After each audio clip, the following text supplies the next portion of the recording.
ನಮಸ್ಕಾರ. ಸುದ್ದಿ ಮೃದಂಗ ವಿಶೇಷ ಕಾರ್ಯಕ್ರಮಕ್ಕೆ ಸ್ವಾಗತ. ನಾನು ಎಚ್.ಎಸ್. ಸುಧೀಂದ್ರ ಕುಮಾರ್.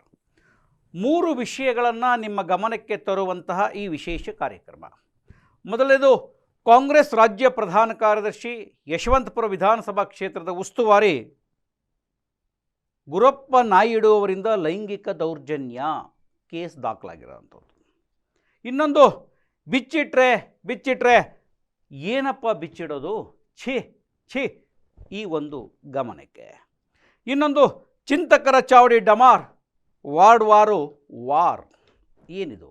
3 ವಿಷಯಗಳನ್ನು ನಿಮ್ಮ ಗಮನಕ್ಕೆ ತರುವಂತಹ ಪ್ರಯತ್ನ ನಮ್ಮದು. ಮೊದಲದಾಗಿ, ಕರ್ನಾಟಕ ರಾಜ್ಯ ಕಾಂಗ್ರೆಸ್ ಪಕ್ಷದ ಪ್ರಧಾನ ಕಾರ್ಯದರ್ಶಿ, ಹಿರಿಯ ಮುಖಂಡ, ಯಶವಂತಪುರ ವಿಧಾನಸಭಾ ಕ್ಷೇತ್ರದ ಕಾಂಗ್ರೆಸ್ನ ಉಸ್ತುವಾರಿಯಾಗಿರ್ತಕ್ಕಂಥ ಗುರಪ್ಪ ನಾಯ್ಡು ಅವರ ವಿರುದ್ಧ ಚೆನ್ನಮ್ಮನಕೆರೆ ಅಚ್ಚುಕಟ್ಟು ಪ್ರದೇಶದಲ್ಲಿ ಲೈಂಗಿಕ ದೌರ್ಜನ್ಯದ ಪ್ರಕರಣ ದಾಖಲಾಗಿದೆ. ಏನು ಇದೊಂಥರ ಏನು ಹೇಳಬೇಕು ಅನ್ನುವಂಥದ್ದೇ ಒಂದು ರೀತಿ ವಿಚಿತ್ರವಾಗಿರುವಂಥದ್ದು. ರಾಜಕಾರಣಿಗಳಿಗೆ ಯಾಕೆ ಒಂದು ದುಡ್ಡು ಸೇರ್ತಾ, ಅಧಿಕಾರ ಬರ್ತಾ ತಮ್ಮ ತನವನ್ನೇ ತಾವು ಕಳೆದುಕೊಂಡು ಬಿಡ್ತಾರಾ ಅನ್ನುವಂಥದ್ದು. ತ್ಯಾಗರಾಜ ನಗರದಲ್ಲಿರ್ತಕ್ಕಂಥ ಖಾಸಗಿ ಶಾಲೆಯ ಮುಖ್ಯಸ್ಥರು ಈ ಗುರಪ್ಪ ನಾಯ್ಡು ಅವರು.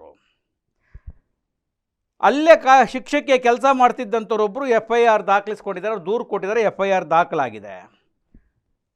ಶಿಕ್ಷಕಿ ಹೇಳಿರ್ತಕ್ಕಂಥದ್ದು, ಆ ಶಾಲೆಯಲ್ಲಿ 75ಕ್ಕೂ ಹೆಚ್ಚು ಮಹಿಳೆಯರಿದ್ದಾರೆ, ಅಲ್ಲಿ ಕೆಲಸ ಮಾಡ್ತಿರ್ತಕ್ಕಂಥ ಹೆಣ್ಣು ಮಕ್ಕಳ ಬೆತ್ತಲೆ ಹಾಗೂ ಅಶ್ಲೀಲ ವಿಡಿಯೋಗಳನ್ನು ಚಿತ್ರಿಸ್ಕೊಂಡು ಹೆದರಿಸ್ತಾ ಇರ್ತಾರೆ.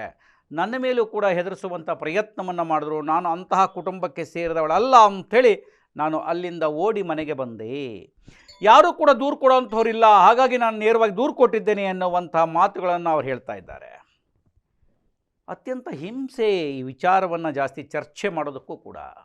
ಇತ್ತೀಚಿನ ದಿನಗಳಲ್ಲಿ ರಾಜಕಾರಣಿಗಳ ಲೈಂಗಿಕ ದೌರ್ಜನ್ಯಗಳು ಜಾಸ್ತಿ ಆಗ್ತಾ ಇದೆ. ಒಂದು ಕಡೆ ಮಾಜಿ ಮುಖ್ಯಮಂತ್ರಿಗಳ ಪೋಕ್ಸೋ ಕಾಯ್ದೆ ಆಗುತ್ತೆ, ಅದರ ಬಗ್ಗೆ ಒಂದು ಕಡೆ ನಡೆಯುತ್ತೆ. ಇನ್ನೊಂದು ಕಡೆಗೆ ಮಾಜಿ ಸಚಿವರು, ಹಾಲಿ ಶಾಸಕರಾಗಿರ್ತಕ್ಕಂಥವ್ರ ಮೇಲೆ ಒಂದು ಕೇಸ್ ಆಗುತ್ತೆ. ಇನ್ನು ಕೆಲವೊಂದಿಷ್ಟು ಜನರು ತಮ್ಮ ವಿಡಿಯೋಗಳಿದೆ ಅಂಥೇಳಿ ಸ್ಟೇ ತೆಗೆದುಕೊಂಡು ಬರ್ತಾರೆ. ಎಂತಹ ಅಸಹ್ಯವಾದಂತಹ ಸ್ಥಿತಿ. ನಿಮಗೆ ಅಕ್ಕ ತಂಗಿ ಯಾರೂ ಇಲ್ವಾ? ನಿಮ್ಮ ತಾಯಿಯನ್ನು ಒಮ್ಮೆ ನೋಡೋದಿಲ್ವ ನೀವುಗಳು? ನಿಮ್ಮ ಬಳಿ ಹಣ ಸೇರ್ತಾ ಅಧಿಕಾರಕ್ಕೆ ಹೋಗ್ತಾ ಈ ರೀತಿಯ ಹೀನ ಕೃತ್ಯವನ್ನು ಮಾಡೋದ್ರ ಮೂಲಕವಾಗಿ ಸಮಾಜದಲ್ಲಿ ನೀವು ಏನನ್ನು ಅಂದ್ಕೊಂಡಿದ್ದೀರಿ, ಅಥವಾ ಸಮಾಜ ನಿಮ್ಮನ್ನು ಹೇಗೆ ಗುರುತಿಸುತ್ತೆ ಅನ್ನುವಷ್ಟು ಆಲೋಚನೆ ಬೇಡವಾ ಅಂಥೇಳಿ ಅಂತ ಆಲೋಚನೆ ಇದ್ರೆ ಈ ಕೆಲಸ ಮಾಡ್ತಾ ಇರಲಿಲ್ಲ. ಈಗಾಗಲೇ ರಾಜಕಾರಣಿಗಳ ವಿರುದ್ಧ ಸಾಕಷ್ಟು ಲೈಂಗಿಕ ದೌರ್ಜನ್ಯದ ಕೇಸುಗಳಿರುವಂಥದ್ದು. ಹೊಸದಾಗಿ ಕಾಂಗ್ರೆಸ್ ಪಕ್ಷದ ರಾಜ್ಯ ಪ್ರಧಾನ ಕಾರ್ಯದರ್ಶಿ ಯಶವಂತಪುರ ವಿಧಾನಸಭಾ ಕ್ಷೇತ್ರದ ಉಸ್ತುವಾರಿಗೂ ಕೂಡ ಲೈಂಗಿಕ ದೌರ್ಜನ್ಯದ ಪ್ರಕರಣ ಚೆನ್ನಮ್ಮನಕೆರೆ ಅಚ್ಚುಕಟ್ಟು ಪ್ರದೇಶದ ಪೊಲೀಸ್ ಠಾಣೆಯಲ್ಲಿ ದೂರು ದಾಖಲಾಗಿದೆ. ಅದೇನಾಗುತ್ತೆ ಅನ್ನುವಂಥದ್ದು ಆಮೇಲೆ ನೋಡೋಣ. ಇದನ್ನು ಇನ್ನೊಂದು ವಿಷಯಕ್ಕೆ ಹೋಗೋಕ್ಕೆ ಮುಂಚೆ, ಕೆಲ ರಾಜಕಾರಣಿಗಳು ದಯಮಾಡಿ ತಮ್ಮ ಡ್ಯಾಶನ್ನು ಭದ್ರವಾಗಿಟ್ಟುಕೊಳ್ಳಿ ಅನ್ನುವಂಥ ಸಾರ್ವಜನಿಕರ ಮನವಿಯನ್ನು ನಿಮಗೆ ಹೇಳಬೇಕಾಗತ್ತೆ. ಬಿಚ್ಚಿಟ್ರೆ ಅರೆ ಏನಪ್ಪ ಬಿಚ್ಚಿಡೋದು, ಥೂ ಅಂತ ಉಗಿಬೇಕಾ ಅಂಥೇಳಿ ಅಂತ. ಯಾವುದೇ ರಾಜಕಾರಣಿ ಒಬ್ಬರ ಮೇಲೆ ಆರೋಪವನ್ನು ಮಾಡ್ತಾರೆ, ಇನ್ನೊಬ್ಬರ ಮೇಲೆ ಪ್ರತ್ಯಾರೋಪವನ್ನು ಮಾಡ್ತಾರೆ. ಅದು ಮಾಡಿದಾಗ ಅವ್ರನ್ನ ಹೋಗಿ ಕೇಳಿದಾಗ ಅವ್ರೊಂದು ಮಾತನ್ನು ಹೇಳ್ತಾರೆ, ಇವ್ರ ವಿಷಯವನ್ನು ನಾನು ಬಿಚ್ಚಿಟ್ರೆ ಏನಾಗುತ್ತೆ ಗೊತ್ತಾ, ನನ್ನ ಹತ್ರ ಮಾತನಾಡಿದ್ರು ಗೊತ್ತಾ, ನನ್ನ ಹತ್ರ ಏನೇನು ಮಾತನಾಡಿದ್ರು ಅಂತ ನಾನು ಬಿಚ್ಚಿಡ್ಲಾ? ಹೇಳ್ರಿ, ಯಾವುದೋ ಒಂದು ಸಂದರ್ಭದಲ್ಲಿ ನಿಮ್ಮ ಮೇಲೆ ವಿಶ್ವಾಸವನ್ನು ಇಟ್ಟು ಒಂದಷ್ಟು ವಿಷಯವನ್ನು ಹಂಚಿಕೆ ಮಾಡಿಕೊಂಡಿರಬಹುದು, ನೀವು ಅವರ ವಿಷಯಕ್ಕೆ ಸಾಥ್ ಕೊಟ್ಟಿರಬಹುದು. ಹೀಗಂದಾಕ್ಷಣ ಯಾವ್ಯಾವ ಹೇಳಿಕೆಗಳಿಗೆ ನಾನು ಬಿಚ್ಚಿಡ್ಲಾ ಅನ್ನುವಂಥ ಶಬ್ದದ ಬಳಕೆಯನ್ನು ನೋಡಿದಾಗ ನಿಮ್ಮ ಬಗ್ಗೆಯೂ ಕೂಡ ಅಸಹ್ಯ ಬರುವುದಿಲ್ವಾ? ಹಾಗಾದ್ರೆ ಹೇಳ್ತಾ ಇರುವಂಥ ತಪ್ಪಿದೆ ಅನ್ನುವಂಥದ್ರ ಮುಂಚೆ ಯಾಕೆ ಹೇಳಬಾರ್ದು? ನೀವು ಯಾರು ನೋಡಿ, DK ಶಿವಕುಮಾರ್ ವಿರುದ್ಧ HD ಕುಮಾರಸ್ವಾಮಿ ಅವರ ಹೇಳಿಕೆ ನೋಡಿ, HD ಕುಮಾರಸ್ವಾಮಿ ವಿರುದ್ಧ DK ಶಿವಕುಮಾರ್ ಅವರ ಹೇಳಿಕೆಯನ್ನು ನೋಡಿ. ಇತ್ತೀಚೆಗೆ ತಾನೇ DV ಸದಾನಂದ ಗೌಡರು ಹೇಳಿರ್ತಕ್ಕಂಥ ಹೇಳಿಕೆಗೆ ಬಸವನಗೌಡ ಪಾಟೀಲ್ ಯತ್ನಾಳ್ ಹೇಳಿರೋ ಅಂಥದ್ದನ್ನು ನೋಡಿ. ಅಟ್ಟೆ ಗಾಬರಿಯಾಗಾರ ಸದಾನಂದ ಗೌಡರು ಅವ್ರು ಭಾಳ ಮಾತಾಡ್ಯಾರ. ನಾನು ಮುಂದೆ ಅದನ್ನು ಬಿಚ್ಚಿಟ್ಟೆ ಅಂದ್ರೆ ಅವ್ರದ್ದೆಲ್ಲ ಬಣ್ಣ ಬಯಲಾಗ್ತದೆ. ಸುಮ್ಮನೆ ಬಾಯಿ ಮುಚ್ಕೊಂಡು ಕುಂಡ್ರದು ಒಳ್ಳೇದು. ಹೈಕಮಾಂಡ್ ಎಲ್ಲಾನು ಗಮನಿಸ್ಲಾಕತ್ತದ. ನಾವು ನಮ್ಮ ಹೋರಾಟ ಬಿಡುವುದಿಲ್ಲ. ವಿಜಯೇಂದ್ರನ ವಿರುದ್ಧ ಯಡಿಯೂರಪ್ಪನ ವಿರುದ್ಧ ಸದಾನಂದ ಗೌಡರು ಏನು ಹೇಳಿದ್ರು ಅದು ನಾನು ಬಿಚ್ಚಿಡ್ಲಾ? ಕೇಳುವ ಸ್ಟೈಲ್. ಅವರು ಹಿಂದುತ್ವದ ಫೈರ್ ಬ್ರ್ಯಾಂಡ್ ಇರಬಹುದು, ಆದರೆ ಮಾತನಾಡುವಾಗಲೂ ಕೂಡ ಒಂದಷ್ಟು ನಾಲಿಗೆ ಹಿಡಿತ ಮತ್ತು ಮಾತನಾಡಿದ ಸಂದರ್ಭಗಳನ್ನು ಯೋಚನೆ ಮಾಡಬೇಕಾಗತ್ತೆ. ಸದಾನಂದ ಗೌಡರು ಅಷ್ಟೇ, ಶಾಸಕರಾಗಿ, ವಿಧಾನ ಪರಿಷತ್ ಸದಸ್ಯರಾಗಿ, ವಿರೋಧ ಪಕ್ಷದ ನಾಯಕರಾಗಿ, ಮುಖ್ಯಮಂತ್ರಿಗಳಾಗಿ, ಕೇಂದ್ರದ ಸಚಿವರಾಗಿ ಸೇವೆಯನ್ನು ಸಲ್ಲಿಸಿರ್ತಕ್ಕಂಥವ್ರು ಯಾವುದೋ ಹಳೆಯ ವಿಚಾರಗಳನ್ನು ಕೆದಕುವ ಪ್ರಯತ್ನವನ್ನು ಮಾಡುವಾಗ ಮಾತನಾಡದಂತಹ ಕೆಲವೊಂದು ಶಬ್ದಗಳು, ಆ ಶಬ್ದಗಳನ್ನ ಇಟ್ಕೊಂಡು ಬಸವರಾಜ್ ಪಾಟೀಲ್ ಯತ್ನಾಳ್ ಅವ್ರ ಮೇಲೆ ಹರಿಯಾಯ್ದೆ ಇರ್ತಕ್ಕಂಥದ್ದು ನೋಡಿದಾಗ ನಿಮ್ಮದು ಸುಸಂಸ್ಕೃತ ಪಕ್ಷ ಅಂತ ಹೇಳ್ಕೊತಿರಲ್ಲ, ಇದು ಸುಸಂಸ್ಕೃತ ಪಕ್ಷವಾ? ಅಧಿಕಾರವನ್ನು ತಿಂದುಂಡ ಮೇಲೆ ಮಾತನಾಡುವಂಥದ್ದು ಯಾರಿಗೂ ಸಲ್ಲದಲ್ವಾ? ನಿಮ್ಮದು ಬಿಚ್ಚಿಡ್ಲಾ, ನೀವು ಮಾತಾಡಿದ್ದು ಬಿಚ್ಚಿಟ್ರೆ ಏನು ಬಿಚ್ಚಿಡೋದು? ಛೀ ಥೂ ಅಂತ ಜನ ಕ್ಯಾಕರಿಸಿ ಒಗೆಯುವ ಮುನ್ನ ಪ್ರಾಮಾಣಿಕವಾಗಿರಿ. ಬಿಚ್ಚಿಡುವ ಮುನ್ನ ಬಹಿರಂಗವಾಗಿ ಅಂದೇ ಮಾತನಾಡಿದ ಸಂದರ್ಭದಲ್ಲಿಯೇ ಹೇಳಿಬಿಟ್ಟಿದ್ದರೆ ಆಲೋಚನೆಯನ್ನು ಮಾಡಿ ಅನ್ನುವಂಥದ್ದನ್ನು ನಿಮ್ಮ ಗಮನಕ್ಕೆ ತರ್ತಾ ಇದ್ದೇನೆ. ಇನ್ನು ಮೂರನೇ ವಿಷಯ, ಚಿಂತಕರ ಚಾವಡಿ ಡಮಾರ್, ವಾರ್. ಅರೆ ಏನಿದು? ಚಿಂತಕರ ಚಾವಡಿ ಎಂತಹ ಅತ್ಯುತ್ತಮವಾಗಿರ್ತಕ್ಕಂತಹ ಪದನಾಮ, ತಲೆಬರಹ. ಇದು ಡಮಾರ್ ಆಯಿತಾ? ವಾರ್ ಏನದು? ಕೆಂಗೇರಿ ಉಪನಗರದ ಉದ್ಯಾನವನವೊಂದರೊಳಗೆ ಅದು ಬಹುಶಃ 8-10 ತಿಂಗಳು, 1 ವರ್ಷ ಆಗಿರಬಹುದೇನೋ, ಹಿರಿಯ ನಾಗರಿಕರು ಕುಳಿತುಕೊಳ್ಳೋದಕ್ಕೋಸ್ಕರವಾಗಿ ಒಂದು ಪರ್ಮನೆಂಟ್ ಸ್ಟ್ರಕ್ಚರನ್ನು ಮಾಡಿಕೊಳ್ಳುವ ಪ್ರಯತ್ನ ನಡೀತಾ ಇತ್ತು. ಆ ಪ್ರಯತ್ನ ಸರಿಯಾದದಲ್ಲ ಅಂತೇಳಿ ಅವತ್ತಿನ ಕಾಂಗ್ರೆಸ್ ಮುಖಂಡ ಅಥವಾ ಆಪ್ ಮುಖಂಡರಾಗಿದ್ದರೆ ನಂಗೆ ಗೊತ್ತಿಲ್ಲ, ಶೈಲೇಶ್ ಹಾಗೂ ರಾಹುಲ್ ಧರ್ಮಸೇನಾ ಅವರು ಇಬ್ಬರು ಅದನ್ನು ಅಲ್ಲಿ ಸ್ಥಳದಲ್ಲಿ ವಿರೋಧಿಸಿದ್ರು ಅನ್ನುವಂಥದ್ದು ನನ್ನ ಗಮನಕ್ಕೆ ಬಂದ ಒಂದು ವಿಷಯ. ಆಗ ವಿರೋಧಿಸಿದಾಗ ಅವರ ವಿರುದ್ಧವಾಗಿಯೇ ಇವತ್ತೇನಾಗಿದೆ ಅಂತೇಳಿದ್ರೆ ಎಲ್ಲ ವಿರೋಧ, ಪರ, ಹೊಡೆದಾಟ, ಹೋರಾಟ, ಹಾರಾಟ, ಚೀರಾಟ, ಕಿರುಚಾಟ ಎಲ್ಲವೂ ಕೂಡ ವಾಟ್ಸಪ್ಮಯ ಆಗೋಗಿರೋದ್ರಿಂದ ವಾಟ್ಸಾಪ್ನಲ್ಲಿ ಅವತ್ತು ರಾಹುಲ್ ಧರ್ಮಸೇನಾ ಹಾಗೂ ಶೈಲೇಶ್ ಅವರ ವಿರುದ್ಧ ಒಂದಷ್ಟು ಮಾತುಗಳು ಬಂತು. ಅವ್ರ ವಿರುದ್ಧ ಇವರು ಆಡಿದ್ರು. ಕಟ್ಲಿ ಅದೇನಾಗುತ್ತೆ ಆಗಲಿ, ಯಾರು ಬರ್ತಾರೆ ಅಂಥೇಳಿ ಸ್ಥಳೀಯ ಮುಖಂಡರಾಗಿರ್ತಕ್ಕಂಥ ಬಿ ಕೃಷ್ಣಪ್ಪನವರು ಸಪೋರ್ಟ್ ಮಾಡಿದ್ರು ಕಟ್ಟೋದಕ್ಕೆ ಅಂತ ಅವತ್ತಿನ ಘಟನೆ. ಇದನ್ನು ನಾವು ಬಿಡೋದು, ಇದಕ್ಕೆ ಸರಿಯಾದ ತಕ್ಕ ಉತ್ತರವನ್ನು ಕೊಡುವ ಸಂದರ್ಭದಲ್ಲಿ ಕೊಡ್ತೇವೆ ಅಂತೇಳಿ ರಾಹುಲ್ ಧರ್ಮಸೇನರವರು ಅಂದು ವಾಟ್ಸಪ್ನ ಮೆಸೇಜ್ಗಳನ್ನು ಹಾಕಿದರು. ಅಲ್ಲಿಗೆ ನಿಂತು ಹೋಯಿತು. ಅಲ್ಲೊಂದು ಚಿಂತಕರ ಚಾವಡಿ ಬಂತು. ಚಿಂತಕರ ಚಾವಡಿಯಲ್ಲಿ ಹಿರಿಯರು ಕೂತ್ಕೊಂಡು ಒಂದಷ್ಟು ಚರ್ಚೆ ಅದು ಇದು ನಡೆಸ್ತಾ ಇದ್ರು. ತದನಂತರ ಅಲ್ಲೊಂದಷ್ಟು ಒಳಗಡೆಗೆ ಒಂದಷ್ಟು ಫೋಟೋಗಳು, ದೇವರ ಫೋಟೋಗಳು, ದೇವರ ವಿಗ್ರಹಗಳು ಇವೆಲ್ಲ ಬರಲಿಕ್ಕೆ ಆರಂಭವಾಯಿತು. ಇದು ಸರಿಯಾದದಲ್ಲ ಅಂತ ಒಂದಷ್ಟು ಚರ್ಚೆಗಳಾಗ್ತಾಯಿತ್ತು. ಇರಲಿ, ಅಲ್ಲಿ ಪ್ರತಿ ಶುಕ್ರವಾರ ಪೂಜೆಯಂತೆ, ಭಜನೆಯಂತೆ, ಚರ್ಚೆಗಳಂತೆ ನಡೀತಾ ಹೋಗ್ತಾಯಿತ್ತು. ನೆನ್ನೆ ದಿವಸ ಕುತ್ಕೊಳ್ಳೋದಕ್ಕೆ ಜಾಗ ಸಾಕಾಗೋದಿಲ್ಲ ಅಂತ ಚಿಂತಕರ ಚಾವಡಿಗೆ ಹೊಂದಿಕೊಂಡಂತೆಯೇ ಒಂದು ಸಣ್ಣದಾದ ಕಾಂಪೌಂಡ್ ರೀತಿಯ ಕಲ್ಲು ಚಪ್ಪಡಿಯನ್ನು ಹಾಕುವಂಥ ವ್ಯವಸ್ಥೆಯನ್ನು ಮಾಡಿ ಅದಕ್ಕೆ ಶೀಟ್ ಹಾಕ್ಕೊಳ್ತೇವೆ ಅಂತ ಹೇಳಿದಾರಂತೆ ಅಂತ. ಅದಾದಾಗ ಅದಕ್ಕೆ ಸಂಬಂಧಪಟ್ಟಂತಹ ಅಂದರೆ BBMPಯ ತೋಟಗಾರಿಕೆ ಇಲಾಖೆಗೆ ಸಂಬಂಧಪಟ್ಟಂತಹ ಅಧೀಕ್ಷಕರಾಗಿರ್ತಕ್ಕಂಥ ಕೇಶವ್ ಅವರು ನಿನ್ನೆ ಬಂದು ನೋಡಿ ಆಯಿತು ಮಾಡಿಕೊಳ್ಳಿ, ತೊಂದರೆ ಇಲ್ಲ ಅಂತ ಹೇಳಿಬಿಟ್ರಂತೆ. ಅಲ್ಲಿದ್ದವರು ಅದನ್ನು ಹೇಳ್ತಿದ್ರು, ಹೇಳಿಬಿಟ್ಟು ಹೋಗಿದ್ದಾರೆ. ಆಯಿತು ಅನ್ನೋಷ್ಟರಲ್ಲಿ ಇವತ್ತು ಯಾರು ದೂರು ಕೊಟ್ಟರೂ ಗೊತ್ತಿಲ್ಲ, ದೂರಿನ ವಿಧಿವಿಧಾನಗಳು ಏನೂ ಗೊತ್ತಿಲ್ಲ, ದೂರು ಯಾರು ಹೇಗೆ ಕೊಟ್ಟರು ಗೊತ್ತಿಲ್ಲ.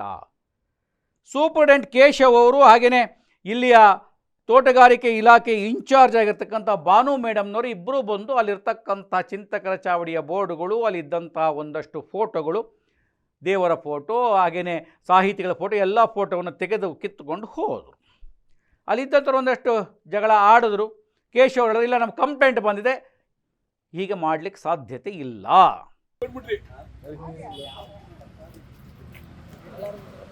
ಸಾರ್ವಜನಿಕ ಅಂತ ಬಂದ್ಬಿಡ್ರಿ, ಅದು ಹಾಕೊಳ್ಳಂಗಿಲ್ಲ.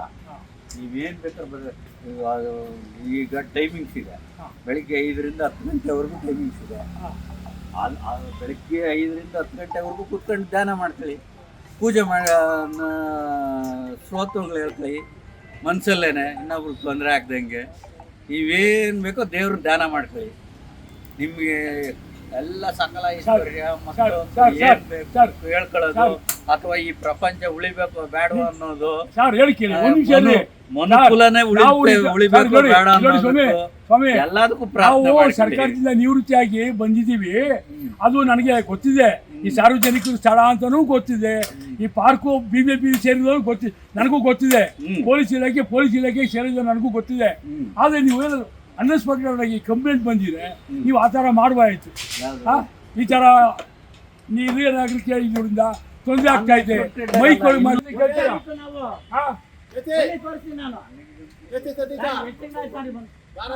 ಅಲ್ಲ ಕೊಡಿ ಕೊಡಿ ಬಿಡಿ, ಅದೇ ಅನ್ನೆಸರಿ ಮಾತು ಕೊಡಿ, ನೋಡೋಣ ಮಾಡೋಣ. ಏಯ್ ಪ್ರಭಾ, ಅಲ್ಲಿ ಹೆಂಗಿತ್ತು ನೋಡಕ್ಕೆ ಖುಷಿ ಆಗೋದು. ಇದೆಲ್ಲ ಏನಿದ್ದಿಲ್ವಾ ಹಾಗಾರೆ? ನೋಡಿ ಆಂಜನೇಯನ ಫುಟ್ಬಾಲ್ ಮೇಲೆ ಹಾಕ್ದಂಗೆ ಆಯ್ತು. ಆಂಜನೇಯನ ಅಲ್ಲ ಫುಟ್ಬಾಲ್ ಆಗಿಲ್ವೇನ್ರಿ ಇದು? ದೇವ್ರ ಕೊಡೋಣ.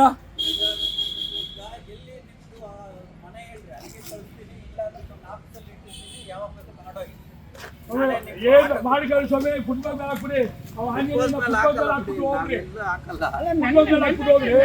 ಫುಟ್ಬಾಲ್ ಮೇಲೆ ಹಾಕ್ಬಿಟ್ಟು ಹೋಗ್ರಿ.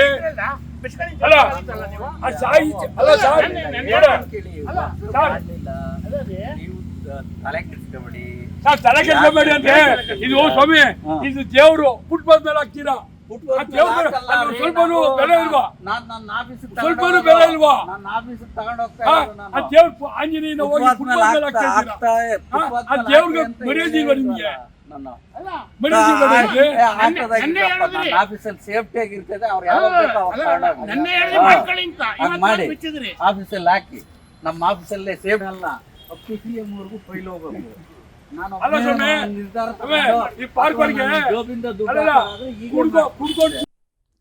ಯಾವುದೇ ಪಾರ್ಕ್ ಒಳಗಡೆಗೆ ಪರ್ಮನೆಂಟ್ ಸ್ಟ್ರಕ್ಚರ್ ಮಾಡಬಾರ್ದು. ನೀವು ಬೇಕಾದ್ರೆ ಖಾಲಿ ಜಾಗದಲ್ಲಿ ಕುಳಿತುಕೊಂಡು ಭಜನೆಯನ್ನು ಮಾಡಿ, ದೇವರನ್ನು ನೆನಪಿಸಿಕೊಳ್ಳಿ, ಒಳ್ಳೇದಾಗಲಿ ಅಂತ ಹೇಳ್ಕೊಳ್ಳಿ, ಮನುಜ ಕುಲಕ್ಕೆ ಒಳ್ಳೇದಾಗಲಿ ಅಂತ ಹೇಳ್ಕೊಳ್ಳಿ, ದೇಶಕ್ಕೆ ಒಳ್ಳೇದು ನೀವೇನು ಬೇಕಾದ್ರೂ ಮಾಡ್ಕೊಳ್ಳಿ, ನಿಮ್ಮ ಮನಸ್ಸಿನಲ್ಲಿ ಹೇಳ್ಕೊಳ್ಳಿ, ಯಾರಿಗೂ ತೊಂದರೆ ಮಾಡೋದಕ್ಕಾಗತ್ತ ಇಲ್ಲ ಅಂಥೇಳಿ ಕೇಶವ್ ಅವರು ಎಲ್ಲವನ್ನು ಕೂಡ ತೆಗೆದುಕೊಂಡು ಹೋದರು. ಅಲ್ಲಿ ಸ್ಥಳೀಯ ನಾಯಕರುಗಳು ಉಪಸ್ಥಿತರಿದ್ದರು. ನನಗೆ ಅದು ಚಿಂತಕರ ಚಾವಡಿ ಡಮಾರ್ ಆಯಿತು, ಕಿತ್ತಾಕೋ ಇನ್ನೂ ಚಾವಡಿ ಹಾಗೇ ಇದೆ, ಅಲ್ಲಿದ್ದಂಥ ಫೋಟೋ ಗಿಟೆಲ್ಲ ತೆಗೆದುಕೊಂಡು ಇಲ್ಲಿ ಯಾರು ಏನು ಮಾಡಬಾರ್ದು ಕಟ್ಟಬಾರ್ದು ಅಂತ ಹೇಳಿ ಹೋಗಿದ್ದಾರೆ. ಕಂಪ್ಲೇಂಟ್ ಕೊಟ್ಟರು ಯಾರು ಅಂತ ಅವ್ರೇನು ಹೇಳಲಿಲ್ಲ, ಹೋದರು. ಇದೇ ನೆಕ್ಸ್ಟ್ ಏನು ವಾರ್ ಏನು ಅಂಥೇಳಿ ಅಂತ ಅಲ್ಲಿದ್ದರು ಅನೇಕರು ಮಾತನಾಡ್ತಾ ಇದ್ದರು. ಅಲ್ಲಿದ್ದಂಥ ಕೆಲವೊಬ್ರು ಕೆಲಸಗಾರನ ಕೆಲವೊಬ್ರು ಕೇಳಿದ್ರೆ ಯಾರು ಕಂಪ್ಲೇಂಟ್ ಕೊಟ್ಟಿದ್ದಾರಂತೆ, ಏನಾಗಿದೆಯಂತೆ, ಯಾಕಂತೆ ಅಂತ ಕೇಳಿದ್ರೆ ಅವ್ರು ಹೇಳಿದೆ, ಅಯ್ಯೋ ಬಿಡಿ ಸರ್, ಈ ವಾರ್ಡ್ ಅಧ್ಯಕ್ಷಗಳು ಇದು ಒಬ್ಬರು ಯಾರ ಮೇಲೆ ಹೆಸರು ಹೇಳೋದು ನಾವು, ಅವ್ರ ಮೇಲೆ ಇವರು, ಇವ್ರ ಮೇಲೆ ಅವರು, ಅವ್ರ ಮೇಲೆ ಇವರು, ಇವ್ರ ಮೇಲೆ ಅವರು ಹೇಳ್ಕೋತಾರೆ ಅಂತ. ಹಾಗಾಗಿಯೇ ನಾನು ವಾರ್ ಅಂತ ಹೇಳ್ತಾ ಇದ್ದೇನೆ. ಇದು ಏನು, ಯಾವ ವಾರ್ಡಿಗೆ ಸೇರುತ್ತೆ? ಇದು ನನ್ನ ವಾರ್ಡು, ಇದು ನಿನ್ನ ವಾರ್ಡು, ಆ ವಾರ್ಡು ಈ ವಾರ್ಡು. ಕಾಂಗ್ರೆಸ್ ಪಕ್ಷದ ವಾರ್ಡಿನ ಅಧ್ಯಕ್ಷಗಳಿಗೆ ಯಾವುದಾದರೂ ವಾರ್ಡ್ಗಳ ಎಲ್ಲೆಯನ್ನು ಫಿಕ್ಸ್ ಮಾಡಿಕೊಟ್ಟು ಇಲ್ಲಿ ನೀವು ಎಲ್ಲವನ್ನೂ ನೋಡಿಕೊಳ್ಳಬೇಕು ಎನ್ನುವ ಅಧಿಕಾರ ಏನಾರು ಕೊಟ್ಟಿದ್ದಾರಾ ಅನ್ನುವಂಥ ಪ್ರಶ್ನೆಯನ್ನು ಅಲ್ಲಿರೋರು ಮಾಡ್ತಾ ಇದ್ದಾರೆ. ಒಳ್ಳೆ ಕೆಲಸ ಮಾಡಿ, ತಪ್ಪು ಅಂತಲ್ಲ. ಒಬ್ಬರು ಕಂಪ್ಲೇಂಟ್ ಕೊಡೋದು, ಒಬ್ಬರು ಕಂಪ್ಲೇಂಟ್ ಕೊಡಬೇಡಿ ಅನ್ನೋದು, ಒಬ್ಬರು ಹಾಕ್ಕೊಳ್ಳಿ ಅನ್ನೋದು, ಒಬ್ಬರು ಹಾಕ್ಕೊಳ್ಬೇಡಿ ಅನ್ನೋದು, ಈ ರೀತಿ ನಡೀತಿರುವ ಸಂದರ್ಭದೊಳಗೆ ಮಧ್ಯದೊಳಗೆ ಈ ಕ್ಷೇತ್ರದ ಶಾಸಕರ ಹೆಸರುಗಳು ಕೆಲವೊಬ್ಬರು ಪ್ರಸ್ತಾಪವನ್ನು ಮಾಡ್ತಾಯಿದ್ರು. ಅದಕ್ಕೆ ಬಂಡೇಮಠ ವಾರ್ಡಿನ ಅಧ್ಯಕ್ಷ ಪ್ರಭು ಅವರು, ಪ್ರಭಾಕರ್ ಅವರು ಮಾತನಾಡಿದರು, ಅನಗತ್ಯವಾಗಿ ದೊಡ್ಡವರ ಹೆಸರನ್ನು ಮಧ್ಯ ತರಬೇಡಿ, ಸೋಮಶೇಖರ್ ಹೆಸರು ತರಬೇಡಿ ಅಂತ ಗದರಿಸಿ ನಿಲ್ಲಿಸಿದರು. ಇಷ್ಟಾಗಿದೆ. ಇದು ಆದ ಮೇಲೆ ಏನು ಈ ಹಿಂದೆ ಅದನ್ನು ಅಲ್ಲಿ ಕನ್ಸ್ಟ್ರಕ್ಷನ್ ಆಗಕ್ಕೆ ಬಿಡಬಾರ್ದು ಅಂತ ರಾಹುಲ್ ಧರ್ಮಸೇನಾರವರು ಏನು ಒಂದಷ್ಟು ಅವತ್ತಿನ ಮಟ್ಟಿಗೆ ಹೋರಾಟವನ್ನು ಮಾಡಿ ನಿಂತುಕೊಂಡೋಗಿತ್ತು. ಅವರು ಇವತ್ತೊಂದು ಗ್ರೂಪ್ಗಳಲ್ಲಿ ಮೆಸೇಜ್ ಹಾಕಿದ್ದಾರೆ. ಉದ್ಯಾನವನಗಳು ಸಾರ್ವಜನಿಕರಿಗಾಗಿ ಮೀಸಲಾದವು, ಖಾಸಗಿಯವರಿಗೆ ಅಲ್ಲ, ಜಾತಿ ಅಥವಾ ಧರ್ಮಕ್ಕಾಗಿ ಅಲ್ಲ, ಅದು ನಮ್ಮ ಆಸ್ತಿ, ಕೆಲವು ವೈಯಕ್ತಿಕ ವ್ಯಕ್ತಿ ಅಥವಾ ಸಂಸ್ಥೆಯದ್ದಲ್ಲ. ಇಂದು ನಡೆದಿರುವ ಬೆಳವಣಿಗೆಗಳು ಸಂತಸ ತಂದಿದೆ ಅಂಥೇಳಿ ಅಂತ ಅವರೊಂದು ಸಂದೇಶಗಳನ್ನು ಕೆಲವೊಂದು ಕಡೆ ಹಂಚಿಕೊಂಡಿದ್ದಾರೆ. ಇರಲಿ, ನಾವು ತಪ್ಪು ಸರಿ ಅಂಥೇಳಿ ಇಲ್ಲಿ ವಿಶ್ಲೇಷಣೆಗೆ ಹೋಗ್ತಾ ಇಲ್ಲ. ಅನಗತ್ಯವಾಗಿ ರಾಜಕಾರಣಿಗಳು, ಅದರಲ್ಲೂ ಕೂಡ ಹುದ್ದೆಯಲ್ಲಿರುವಂಥವರು ವಾರ್ ಮಾಡುವುದಕ್ಕಿಂತ ಒಂದಷ್ಟು ಜನಕ್ಕೆ ಅನುಕೂಲವಾಗುವಂಥ ಕೆಲಸ ಕಾರ್ಯಗಳನ್ನು ಮಾಡಬೇಕು. ಇವತ್ತು ಇಡೀ ಪಾರ್ಕ್ಗಳಲ್ಲಿ ಎಲ್ಲಿಯೂ ಕೂಡ ಶೌಚಾಲಯವಿಲ್ಲ. ಕಾಯನ್ ಬಾಕ್ಸ್ನ ಶೌಚಾಲಯ ಇಟ್ಟಿದ್ದು ಒಂದು ದಿವಸ ಮಾತ್ರ, ಅದು ಉಪಯೋಗಕ್ಕೆ ಬಂದ ನಂತರ ನಿಂತು ಹೋಗಿದೆ. ಅದಕ್ಕೆ ಎಷ್ಟು ಲಕ್ಷಾಂತರ ರೂಪಾಯಿ ಹಣ ಖರ್ಚಾಗಿದೆ, ಅದರ ಮೇಂಟೆನೆನ್ಸ್ ಮಾಡೋರು ಯಾರು ಗಮನಿಸೋದಿಲ್ಲ. ಎಲ್ಲದರಲ್ಲೂ ಮೂಗು ತೋರಿಸುವಂತಹ ಕೆಲ ರಾಜಕಾರಣಿಗಳು, ಪದಾಧಿಕಾರಿ ಹುದ್ದೆಯನ್ನು ಹೊಂದಿರುವಂಥವರು ಜನರ ಹಿತಕ್ಕಾಗಿ ಶ್ರಮ ವಹಿಸಲಿ. ಒಟ್ಟಿನಲ್ಲಿ ಇವತ್ತು ಚಿಂತಕರ ಚಾವಡಿಗಳಿದ್ದಂಥ ಒಂದಷ್ಟು ಎಲ್ಲವನ್ನು ಕೂಡ ಅವರು ತೆಗೆದುಕೊಂಡು ಹೋಗಿದ್ದಾರೆ ಅನ್ನುವಂಥದ್ದನ್ನು ನಿಮ್ಮ ಗಮನಕ್ಕೆ ತರ್ತಾ ಮತ್ತೆ ವಿಶೇಷ ಸುದ್ದಿ, ವಿಶೇಷ ಮಾಹಿತಿಯನ್ನು ಹೊತ್ತು ಬರ್ತಾನೆ. ನಮಸ್ಕಾರ.